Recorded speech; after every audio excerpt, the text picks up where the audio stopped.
Hey guys, it's Mia here and welcome back once again to another book review. Now I was going to do it like I did the Coraline video, but I've just been so busy trying to get stuff for Christmas ready that I just didn't have time to make one like that, because the one like the Coraline video took a long time because there was a lot of note taking, a lot of extra reading because I read the Coraline book twice to get the notes, and watched the movie while taking notes, and made the whole slot, all the backgrounds and everything to go with it. So I just didn't have time to do it, but this is the review on The Hate U Give. Now, I know I'm late to the party, like really late on the party, reviewing this book, but I don't like to read books just because it's so hyped up. I like to read books at my own pace and my own time because I don't like to let the hype of a book make me read the book. I want to read the book because I want to read it, not because it's so talked about. I haven't watched the movie because, like I said, I've been a little busy with getting stuff ready for Christmas and everything.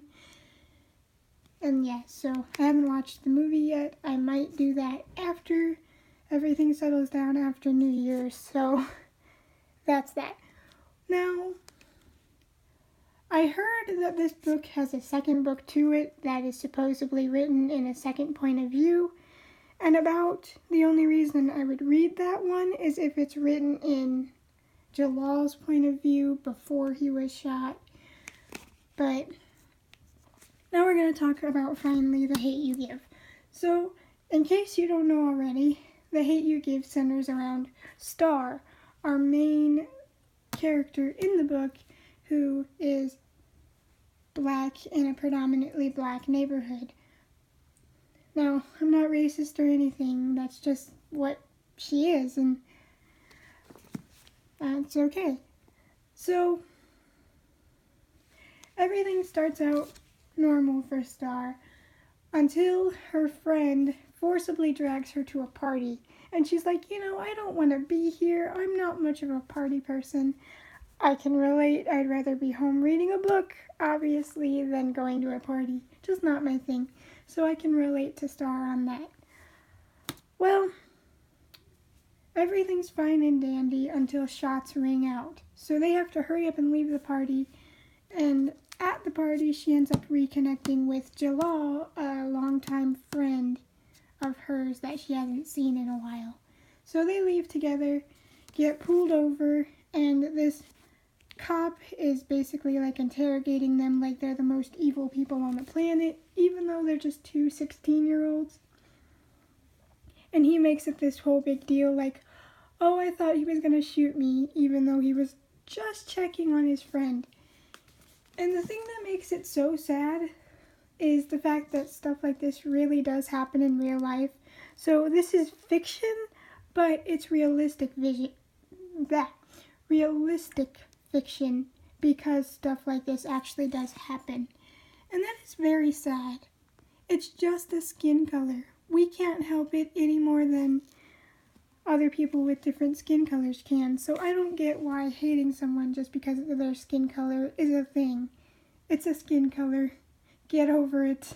I hate people that hate people or make fun of people for how they were born, because they can't help it any more than we can, So I just don't get it.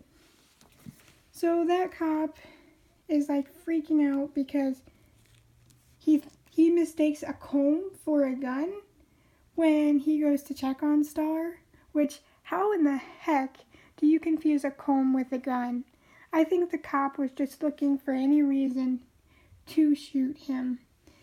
And because of that, a 16-year-old wound up dead, with his friend having to witness it.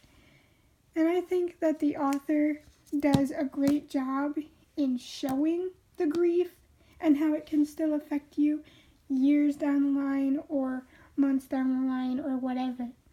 The author doesn't downplay it. She doesn't upplay it. It works. My main complaint about this book is the fact that they built up so much to the cop's trial. Like, that was all Star talked about for the longest time. She's nervous about the trial. She doesn't know if she should speak up because she's worried about how it'll affect her. And she talks so long about that. Should I tell them? Should I keep quiet? Should I speak up for Jalal, or should I let things go? And as much as she talks about the trial being such a big deal, it's like, what, 1 page and done? We don't even hear the verdict with Star by herself.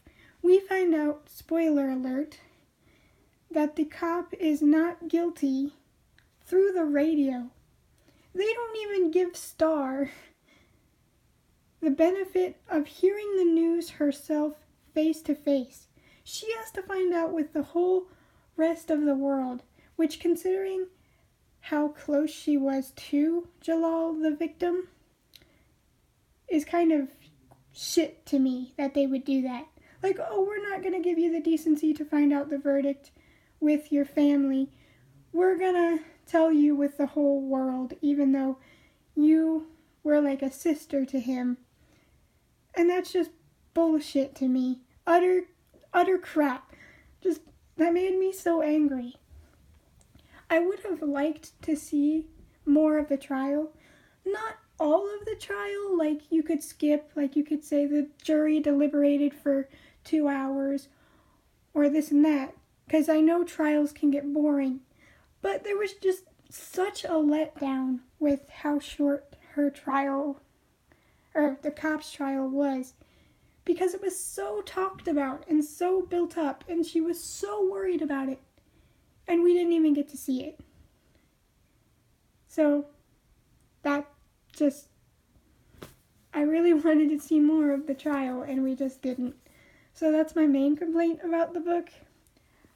My favorite thing about the book is her relationship with her family, her dad especially. I love the reasoning behind how she got her name, that she was her dad's light in a dark time, and that's just so sweet and makes her name all the more meaningful and unique to me. And I just love it. It's so sweet. And then, not only do their relationships actually feel like real loving relationships and not just cookie cutter YA, like one parent's dead or one parent is not in the picture, or the parents just aren't there at all. This feels very real and very honest. The characters work so well together, and they feel like a real loving family. They don't feel like cookie cutter, one-dimensional. They feel real and fleshed out. The saddest part to me in the book, aside from the beginning, of course, because poof, that was tough. My favorite part about this book, or the saddest part to me, I mean, was when the cops came to the shop and wrestled her dad to the ground. I was like, oh no, she's gonna have to watch not only 2 best friends die now at this point, but her dad. I really thought the cops were about to kill her dad right in front of her. And I think that, because her dad was doing nothing wrong, I think that the cops were trying to scare Star not to say anything. They didn't want her talking about what happened because they knew that that would implement their partner and their colleague. So they were trying to silence her by scaring her like that. And for them being cops, I feel like they should be fired for that. But, So, all in all, I don't regret that it took me so long to read this book, because I waited for the hype to die down on purpose, because I wanted my opinion to be my own and not influenced by what other people said about it. I really like this book. And I don't really think it needed a second in case, unless the second book is written in Jalal's point of view. Because I want to see his story more fleshed out. Because of what happened, we get snippets of what people have said from other people. We don't get it directly from him. So the only way I'll read the second one is if it's in his point of view. Because if it's not, then I feel like this book said it perfectly on its own, and I feel like the author did a really good job in making it believable and realistic. Like I said, my only complaint about it is the trial was way too short and we didn't get to see it, and how they handled that Star found out that the cop was not guilty of killing a 16-year-old. That was total bullshit, and I wish he wouldn't have gotten away with it, but I know what the author was going for, because that happens in real life. Cops kill people all the time because they get trigger happy, and then they don't get prosecuted like a murderer because they're a cop and they feared for their life. And that's bullcrap. You killed someone innocent. You should be charged just like the murderers you bring in. So, in a way, doing that kept it more realistic, even though we all were wishing that the cop would be guilty. I might read more from Angie Thomas because I really liked this book, and I highly recommend it if you have not read it yet. And like I said, I plan to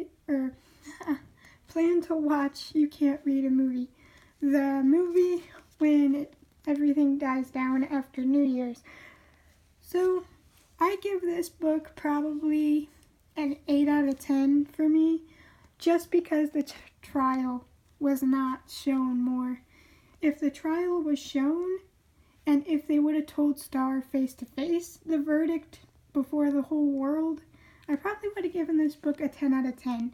But because that did not happen, it sits at an 8 out of 10 for me. So, that's my thought on The Hate U Give. And as always, if you guys enjoyed, be sure to like, share, comment, subscribe, and ring that bell down below to stay up to date on future videos. Hope to see you next time. Bye, guys.